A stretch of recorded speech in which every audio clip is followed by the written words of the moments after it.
Good afternoon. This is Dr. Jeff Baldwin from Space Coast Cyber, CMMC Provisional Instructor, Provisional Assessor. Today I wanted to talk about a concept that I wrote about a year ago, and I was also at a Florida PTAC meeting this last week where people were asking about basically, hey, how do I do a self-assessment? So there's different approaches you can take, so I just wanted to talk about those in this presentation today. Just pulling open my article from last year. You can look it up on LinkedIn. I also have it on spacecoastcyber.com on the blog, but I do need to modify it a little bit since it is a year old, so there's some changes to it. But basically that particular talk was about creating custom assessment procedures for self-assessment and continuous monitoring. So we'll get into that and it'll make a little more sense later on. So for the presentation, let's get that going here. So are you sure about your SPRS score? If you don't know what SPRS is, we'll actually hit on that right now in the next slide. So here's some of the prerequisites for understanding some of this talk. So you have to understand these before you can understand really what I'm going to talk about. So what is 800-171? NIST Special Publication 800-171.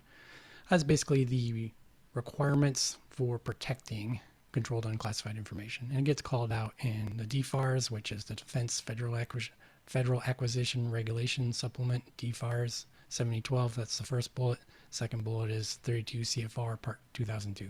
So both of those things say, hey, if you're going to be using CUI or controlled unclassified information in your system, here are the requirements that you should follow from 800-171.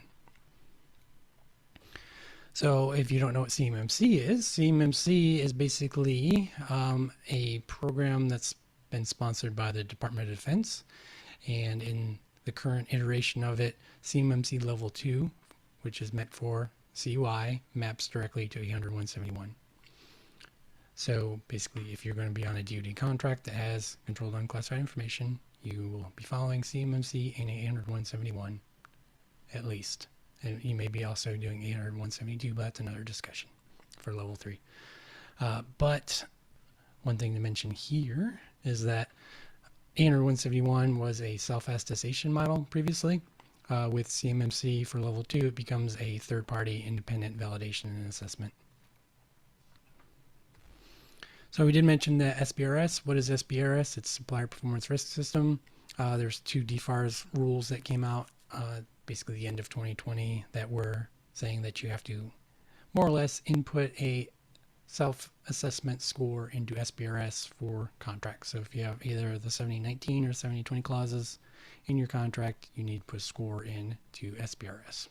So many of you listening probably already have done such. I've already done so, but if you haven't done so, this is what we're going to talk about. And if you have done so, what level of assurance do you have that your assessment, your self-assessment, your score is correct? So that kind of hits on that. Why should you do a self-assessment? Because you want to have work. You also wanted to make sure that you measure yourself against something, because what does not get measured does not get done. So measure yourself, and then you know where you have to improve. And then for DoD, how do you score yourself? The main way is with the DoD assessment methodology. With that, each of those requirements will have a different point value assigned, either 1 point, 3 point, or 5 point. And basically you start at 110, and when you don't have something, you subtract whatever point value it is, and it goes down to negative 203. So negative 203 or 110. That's your score range that you can have. And there's no minimum score currently required. It's just that you're required to have a score. And that's also why I put a date on the presentation. Today is the 29th, and maybe different rules tomorrow. So that's always why I date all of my presentations, because all this stuff is constantly changing. So I mentioned assurance. What is insurance? It is not insurance, it's assurance. So there's a lot of definitions. Always go to the NIST glossary. That's a good place. One of the definitions that's listed there is from 800-161 volume 1, which is kind of a system security engineering document, and it references ISO IAC 15026. But essentially, It's grounds for justified confidence that a claim has been or will be achieved. So there's a couple of notes there. Basically, when you're making your claim that you're meeting a 800-171 requirement or a CMMC requirement, that's a claim. What level of assurance do you have that that claim is accurate? So note 2 there is you have techniques and methods to generate credible evidence to substantiate claims. Another word for evidence could be artifacts. So you'll see that a little later on too. So when we examine different artifacts, we look at live demonstrations of systems. All those things could be considered assessment procedures. And when you follow those procedures, you have some level of assurance that those things are in place rather than what we're going to talk about right now. So the starting point, where does everybody start? We all start somewhere. So what normally happens, and you may have paid a consultant for this, is they'll come in and they'll ask you to, do you do this? Questions for each requirement and practice. For example, they might start even from the top because everybody goes alphabetically, starts from the top. So just for example purposes, here's how you can do it. Do you, remember that's the do you question, and then that's the requirement. So do you limit information system access to authorized users, processes acting on behalf of authorized users or devices, including other information systems? It's a yes or no question. There's no proof. There's no how did you get to that answer. It was just, do you do this? Yes, no. I do it, so I pass that one, right? So what happens is those 110 requirements becomes 110 questions, easy and fast to complete. Should be able to do it in a couple hours at most, right? You go through 110 questions. Do I do this? Yes, no. Good starting point. I wouldn't pay anybody to do that for me. I know some of the questions, what are they really talking about? But you can, Google those answers for, information out there. It's like, what are they really talking about here? But if you did pay somebody, it should not be that expensive. So the problem with this is that it's insufficient because remember we have to do DoD scoring. Is that a typo? Assessment objectives, not objects. So insufficient per where all assessment objectives must be met. So what are assessment objectives? So now you had your starting point. Now we're still answering yes and no to assessment objectives or determination statements. This will make some sense here in one moment. So 800-171 and 853, which are the parent documents of CMMC, there's a concept of assessment objectives. And an assessment objective is a set of determination statements. So when you look at in the assessment guide, it'll say determine if. So this is basically going, do you, for each of the lettered determination statements. So you see A, B, C, D, E, F right down there. Those are all determination statements. And now you're just doing the same thing, but you're asking that do you question for each of the assessment objectives. So again, there's no proofing here. There's no how did you get to the answer. You're just saying, hey, do I have this for this particular aspect underneath? So all this information that's in here was in the original practice, but now they've separated out onto 6 different lines. So what ends up happening is you have those 110 requirements, and now they become 320 assessment objectives determination statements. So now we're at least scoring correctly to the DODAM. So in order for you to meet that AC control, you'd have to meet all 6 of those lettered determination statements. If you're missing one of those 6, then you fail or you have a not met for that practice. So at least now you'll know that, all right, I at least think that I have all 6 because I went through them individually versus that question previously, which was just, do you do this for the whole sentence? Well, now we've broken it out into chunks and we can answer each chunk independently. So that's the good. Better. So now you have a system. It's made up of a bunch of things. Let's define your system components. You'd want to do this anyway for your inventorying. You can bucket them into different pieces. And then once you you can view system components as people, technology, and facilities. So here's just an example, right? So you have a domain controller, router, firewall, switch, laptop, mobile phone, system administrator, that's person, general users, data center, alternate network site, those are facilities or physical locations. So when we look at those practices from 80171, some of them are more oriented to either people, technology, or facilities. And then you can take those requirements and map them to each of the system components. So assess those system components against the applicable requirements. So how do we do that? Apply the do you questions for each of the assessment objectives to each of the system components. So this could be scary, right? Because up above there's 10 system components, so 10 times 320, because remember there's 320 assessment objectives. That's 3,200 yes/no questions, if every requirement applies to every system component. Good news is that they will not. So you don't apply training to a data center, for instance.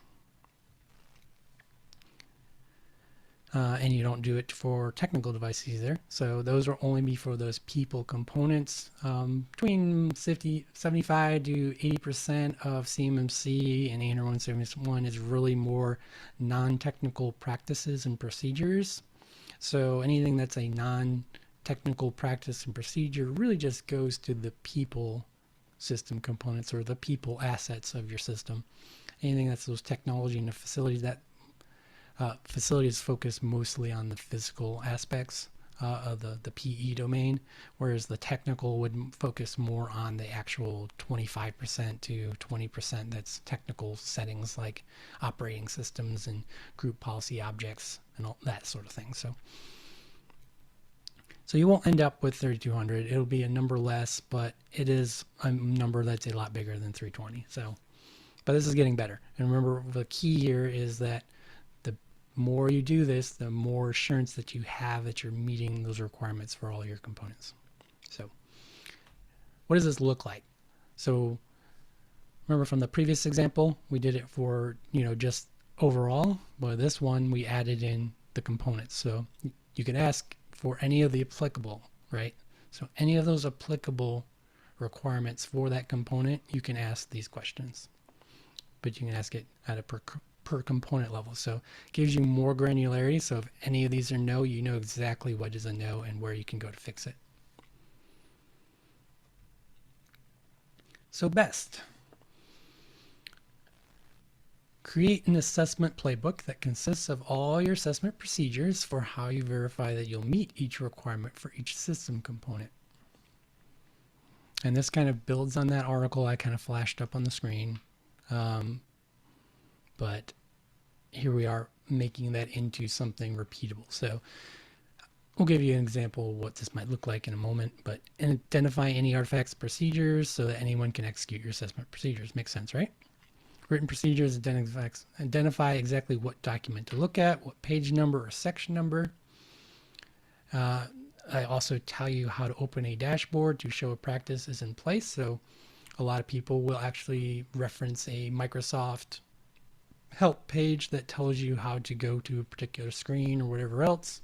So you can reference that and point to that as your procedure. So when I'm going to check this, I follow this procedure on this web page. And these are the things I look for. So this playbook can be executed to meet continuous assessment monitoring requirements. So these are the ones that most people don't talk about, but there's two in particular in the CA domain, security control assessment and security control monitoring. So how do you do those things? If you have written procedures that you can re-execute and reuse at any time and at any frequency, you can meet those two requirements. And you can also use these procedures when you go talk to your C3PO. That first step is the planning and preparing for the CMMC assessment process. So if you come in there and you say, here's all of my requirements, all of my practices, and here's how I test and verify that each one of those is in place, what the process that I step, what the artifacts are, where you can look to find those artifacts, and what is section and page numbers. If you come that organized, your scoping will be very smooth. because they could look at that, the assessor can look at that and say, yeah, that looks great. I'm just going to follow your process. And I'm going to do these steps that you have there and be the independent third party to validate that, yes, these things are in place. So what does this could look like? And this is like a, trying to fitting it into a slide. Just going at a general level. So you have whatever that practice requirement is, and that's the A one. So that's determination statement A for 311. And then the component it's identified, and that could be whatever you want to name it. And applicability first, is it applicable? And then just basically, what do you do? So we authorize users are identified in approved user list, and we identify approved user list as artifact number 1. And how do we verify that that's in place? We actually examine artifact 1, and then we open Active Directory and compare active user list to approved user list. So if those two things match, then we say, hey, we have all of our authorized users approved and they'll have an account and it looks good. And if we have a mismatch there, then it's something you can correct. And when you identify it, right? And then what document or object? So in this particular case, the artifact would be the approved user list, artifact 1. And then there's a couple other things there, like is this something you can automate? Is this something you can inherit from another system? And inheritance is another concept that's basically where another system is providing that service to you. So in the instance, the best example would be if you have a system and you are using a cloud service provider, and then you can inherit all the physical controls of that data center to all your servers. And you inherit those physical controls. And then basically a result status of met, not met, or not applicable. And I'm going to go into another video that's going to go into more of how do you create these things. And that's kind of, I might even make that into a course or a seminar, but we'll look at how do I create this for all of my components? How do I do that? So here's the still above average approach that I expect most people would probably do, because that last one is a little bit extra. It's a little bit me as a system engineer being really extra. But this is what I think most people would be doing, is they would have a playbook, but they're not going to break it out to the various system components. They're just going to keep it at that one level of system. So they're not going to say, all right, I have this component, this component, this component, this component, but they're going to have a procedure for how they test it for the system. Less work, but it gives you less overall assurance, because when you do that, you have a compound requirement across multiple components, because all the components are in one line instead of broken out. And what happens is you could forget to assess against one of those components if it's not listed out separately.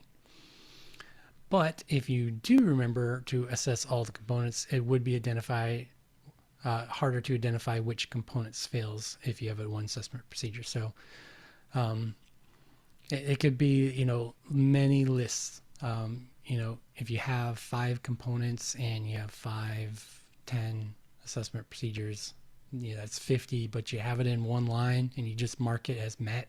Here's how I go check this, right? I go here and I check this and this, check this, check this. I have a procedure. I have the artifacts identified, but it gets harder to annotate if something is incorrect, because everything's basically grouped together. So I expect most people to do this, but the best approach is definitely better because it's the best, right? So some of the takeaways I want to give here is that it's okay to start at the beginning and stop when you're comfortable with your level of assurance that you're meeting the practices. With the note that the farther you go with the higher level of assurance, the easier your C3PO assessment will be. So spending that time up front pays for dividends later, right? So it is a lot of work to do that, but you're spending that time up front when you're ready, and then once you get ready for assessment, it's going to greatly increase your likelihood of a successful C3PO assessment. And I will state, in my opinion, it is the #1 thing you can do to prepare for an assessment is to create an assessment playbook. So how do you know that you do these things? Move past the yes/no questions and provide verification of the answer. And like I said before, once you have that playbook, you can give that to more junior staff. So anybody can take those procedures and then go assess your organization. So that helps with the C3PO and say, here's my playbook. You can run my playbook. Here's my junior staff. You can run my playbook. It gets you to a repeatable state. So where things are repeatable and reusable, that's where you really want to get to. And although that was a lot of information, and I got into some of the systems engineering concepts that are probably new to a lot of people. So if you do have those questions, feel free to contact me. And this was just an overview. I did this in 19 minutes, 20 minutes. So as much as I could pack in there without having another 2-hour video, right? So if you have questions, you can do the contact us form at Space Ghost Cyber. You can email me. You can engage with me on LinkedIn, Dr. Jeff Baldwin. And then my next planned video is to kind of go through that process of, hey, I really want to make a playbook, but I don't know where to start. I don't know how to do it. And we'll talk about some of that. And again, I might make that into a larger seminar as well. But if you have interest in other topics as well, reach out. And basically, I generally go where people are talking or have issues or questions. That's typically, I like to, find the problem and come up with a solution versus come up with a solution and try to find a problem. So thank you very much for listening. I hope you enjoyed, and I hope you have a good rest of your day. Thank you very much. Till next time.